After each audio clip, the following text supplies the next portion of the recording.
Good morning. You listen to FloorDaily.net, and I'm Kemp Harr. This morning, my guest is Dave Triepke, a co-owner of Universal Metro, a commercial flooring contractor based in L.A. Dave, how you doing?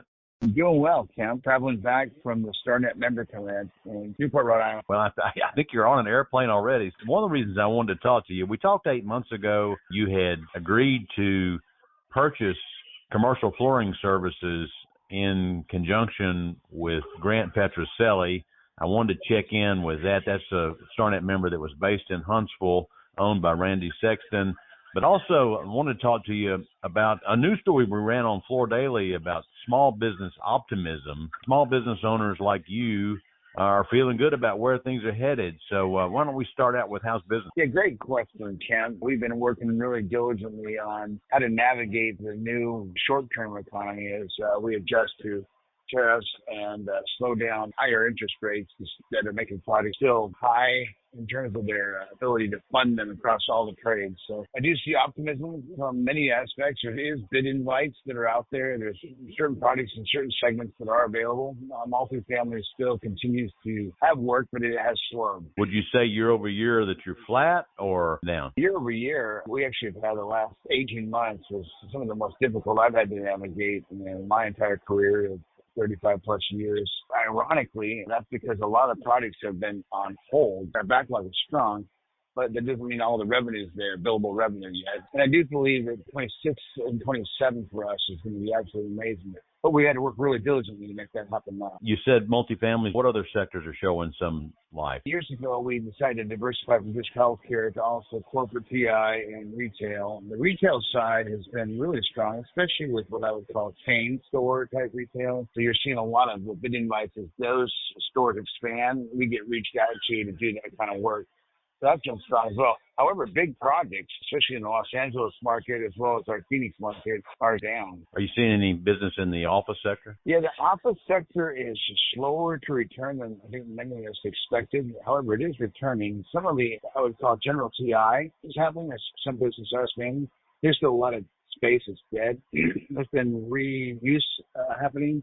Many buildings are switching from, let's say, office or corporate to even multifamily in some markets. All right. So give us an update on what's going on in Huntsville, Alabama, at Commercial Flooring Service. Yeah, Grant in Huntsville, Alabama, he's doing great. They expanded their sales team, almost doubled it. They're going to hit projections this year, which is a nice providence from God to do that in year one of the transition.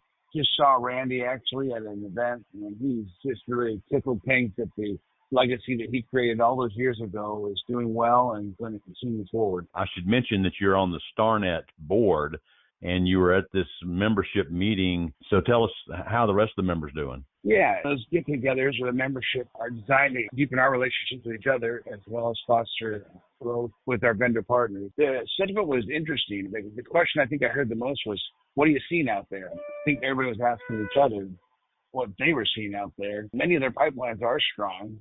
However, they're also seeing firms that are retiring or slowing down, but also many are very hopeful about what the movement is in the marketplace. All right. So, Dave, what are the challenges you're facing now? Tim, quite a few of them, I think many of us facing. Of course, navigating price increases.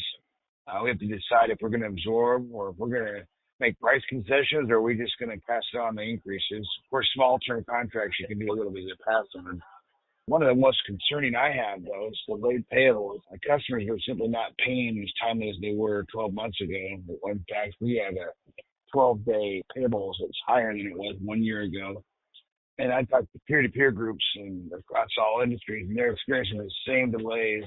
And especially for small businesses, the bigger projects are the ones not paying timely. You know, that affects cash flow and need to borrow. Of course, we have to borrow working capital to fund our needs. So. And then I think one that touches many of us is, they had that great resignation. Well, now there's the great restructuring, and people are actually now retiring, and so that affects us. We had some staff retire. But one of the things I've been seeing is people are restructuring their businesses. As people do retire, they haven't necessarily brought on the right amount of people, and they're poaching from other firms that have built their teams up. And, of course, lots of few folks to retiring and to be poaching. Those are some of the main challenges I'm seeing, Kemp. Well, that's interesting. And as we look at the business structures of the commercial contractors out there, You're the sweet spot. You're the privately owned family business that's been around for a long time. You'd think the retention would be good with employees for you guys.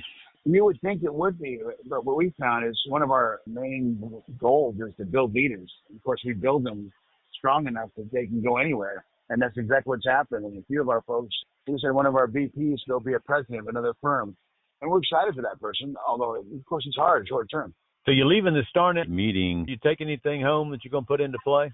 Yeah, I think one of the things that we learned there was that there is optimism out there. People do have good backlogs. I think I mentioned that earlier. We're taking it. People are taking these opportunities to regrow their business. And we're actually calling it the restart at University Metro, like a 4.0. It's the next evolution of our firm, and we're going to strategically plan out the next few years. Hear people talk about what they want to do and get done and accomplish, transitioning, growing their people, etc. So it's been exciting to see that optimism. It's like Warren Buffett said, it's when the water goes down that you see who's swimming naked. So if you're well funded, you should be doing fine, right?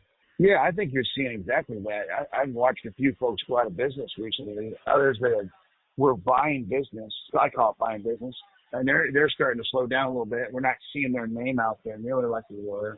And, of course, just a few folks that just decide not to fill their pipeline, and they're just closing down their businesses. Well, I appreciate you giving us an update on what's been going on with Universal Metro. Again, been talking to Dave Triepke, the CEO of Universal Metro, and you've been listening to Kemp Harr and FloorDaily.net.